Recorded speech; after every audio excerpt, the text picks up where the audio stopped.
বিসমিল্লাহির রহমানির রহিম। আসসালামু আলাইকুম রহমতুল্লাহ। প্রিয় এইচএসসি পরীক্ষার্থী 2026 ব্যাচের ব্যবসা শিক্ষা বিভাগের শিক্ষার্থীদের আমার ক্লাসে স্বাগতম জানাচ্ছি। প্রিয় শিক্ষার্থীবৃন্দু, আমি তোমাদের আজ হিসাব বিজ্ঞান দ্বিতীয় পত্রের আর্থিক বিবরণী বিশ্লেষণ অধ্যায়ের বিগত বছরের যে বোর্ড কোশ্চেনগুলো এসেছে সেখান থেকে রাজশাহী বোর্ড 2025 সালে আর্থিক বিবরণী বিশ্লেষণ থেকে 2টা প্রশ্ন এসেছে। আজ আমি তোমাদের আর্থিক বিবরণী বিশ্লেষণ অধ্যায়ের প্রথম যে প্রশ্নটা এসেছে সেই প্রশ্নটা নিয়ে আলোচনা করব এবং তোমাদের সমাধান করে দেখানোর চেষ্টা করব ইনশাআল্লাহ। আমি আশা করি তোমরা আমার ক্লাসটি যদি প্রথম থেকে শেষ পর্যন্ত ফলো করো তাহলে প্রশ্নের সমাধানটি তোমরা বুঝতে পারবে এবং বাসায় নিজেরাই অনুশীলন করতে পারবে।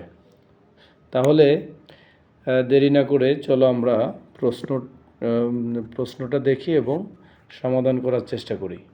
প্রিয় শিক্ষার্থীবৃন্দু, এখানে দেওয়া আছে রংধনু কোম্পানির আর্থিক অবস্থার বিবরণী নিচে দেওয়া হলো। এখানে একটা আর্থিক অবস্থার বিবরণী দেওয়া আছে। দেখো, মূলধন ও দায়ের মধ্যে আছে শেয়ার মূলধন, সংরক্ষিত আয়, প্রদেয় নোট, ব্যাংক জমা অতিরিক্ত, প্রদেয় কমিশন, প্রদেয় হিসাব।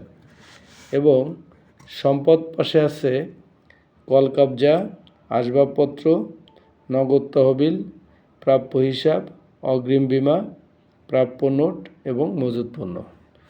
প্রিয় শিক্ষার্থীবৃন্দু, আমাদের এছাড়াও নিচে অন্যান্য কিছু তথ্য দেওয়া আছে। বলা হচ্ছে কোম্পানির প্রারম্ভিক মজুদ ছিল 50,000 টাকা, বছরে বিক্রয়ের পরিমাণ ছিল 8 লক্ষ টাকা, যার 80% ধারে। অর্থাৎ এখানে যে 8 লক্ষ টাকা বিক্রয় করেছে তার 80% বাকিতে বিক্রয় করেছে এবং 20% নগদে বিক্রয় করা হয়েছে। কোম্পানি বিক্রয়ের উপরে 25% মুনাফা করে থাকে। এখন আমাদের এখানে করতে বলা হয়েছে চলতি দায়ের পরিমাণ নির্ণয় করো।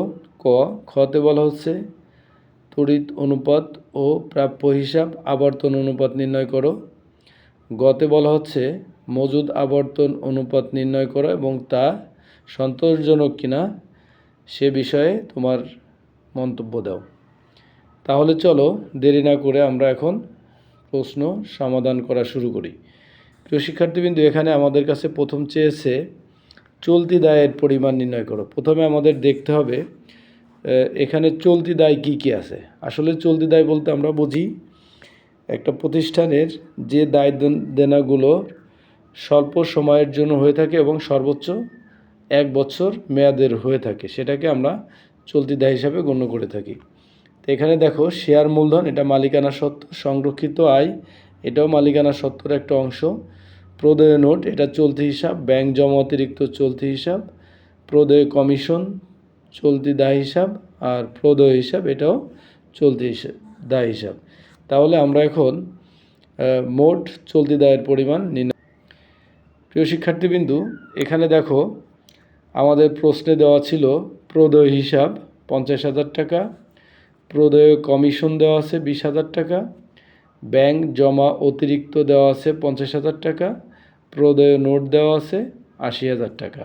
অর্থাৎ এই সবগুলোর সমষ্টি হচ্ছে 2 লক্ষ টাকা। এই প্রশ্নের মোট চলতি দায়ের পরিমাণ হচ্ছে 2 লক্ষ টাকা। আমি আশা করি তোমরা চলতি দায়ের পরিমাণটা বুঝতে পেরেছো। শিক্ষার্থীবৃন্দু, খতে বলা হচ্ছে তড়িৎ অনুপাত ও প্রাপ্য হিসাব আবর্তন অনুপাত নির্ণয় করো। প্রিয় শিক্ষার্থীবৃন্দু, আমরা জানি তড়িৎ অনুপাতের সূত্র হচ্ছে তড়িৎ সম্পদ ডিভাইডেড তড়িৎ দায়। আর তড়িৎ সম্পদ বলতে আমরা কি বুঝি, এখানে মোট চলতি সম্পদ থেকে মজুদ পণ্য ও অগ্রিম যদি কোনো খরচ থাকে সেটা বাদ দেওয়ার পরে আমরা যে সম্পদ পাবো সেটাকে বলা হবে তড়িৎ সম্পদ। এখানে আমরা প্রশ্নে দেখতে পাচ্ছি মোট চলতি সম্পদ। এখানে দেখো আমি একটা খসড়া কাজ করে মোট চলতি সম্পদের পরিমাণ নির্ণয় করে দেখিয়েছি। চলতি সম্পদের মধ্যে আছে নগদ তহবিল, প্রাপ্য হিসাব, অগ্রিম বীমা, প্রাপ্য নোট এবং মজুত পণ্য। এখানে দেখো মোট চলতি সম্পদ আছে 3 লক্ষ টাকা। এখন এই মোট চলতি সম্পদ থেকে অগ্রিম বীমা ও মজুত পণ্য বাদ দিলে আমরা তড়িৎ সম্পদ পেয়ে যাব। এখানে দেখো চলতি সম্পদ থেকে মজুত পণ্য এবং অগ্রিম বীমা আমরা বাদ দিয়েছি। মজুত পণ্যর পরিমাণ ছিল 1 লক্ষ টাকা, অগ্রিম বীমা ছিল 20,000 টাকা। 3 লক্ষ থেকে 1,20,000 মাইনাস করলে এখানে থাকবে 1,80,000 টাকা। তারপরে নিচেই দেওয়া আছে তড়িৎ দায়। তড়িৎ দায়ও আমরা এখানে চলতি দায় থেকে ব্যাংক জমা অতিরিক্ত মাইনাস করলে যে ফলাফলটা পাবো সেটা হবে তড়িৎ দায়। আমাদের এখানে চলতি দায় অলরেডি আমরা এই যে কতে বের করেছি 2 লক্ষ টাকা। এখন এই 2 লক্ষ টাকা থেকে ব্যাংক জমা অতিরিক্ত 50,000 টাকা মাইনাস করলে আমরা পেয়ে যাব তড়িৎ দায়।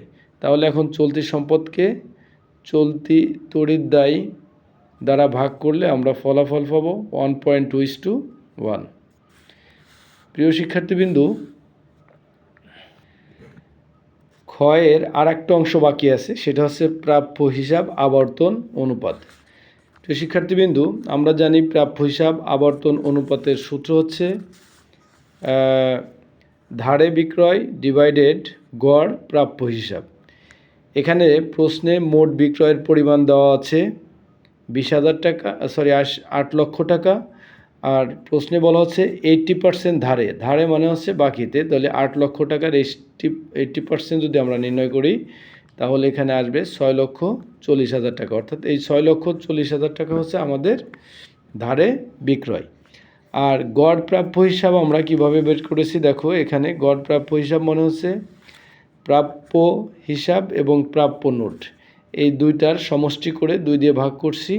ভাগ করলে আমরা ফলাফল পেয়েছি 60,000 টাকা। তাহলে 6,40,000কে 60,000 দ্বারা ভাগ করলে এটার ফলাফল হচ্ছে 5.33 বার।